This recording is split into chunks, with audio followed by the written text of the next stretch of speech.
An electric motor converts electrical energy into mechanical energy by interacting with a magnetic field.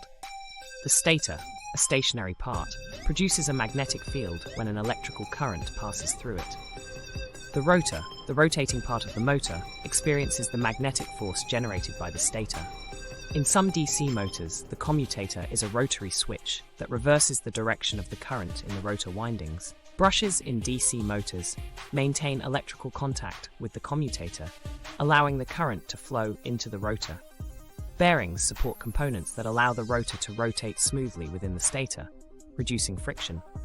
The enclosure is the outer structure that houses and protects the motor's internal components. The shaft is the rotating rod connected to the rotor, used to transmit mechanical power. The housing is the outer casing that protects the motor and provides structural support. Electric motors are used in a variety of applications, such as drills and water pumps.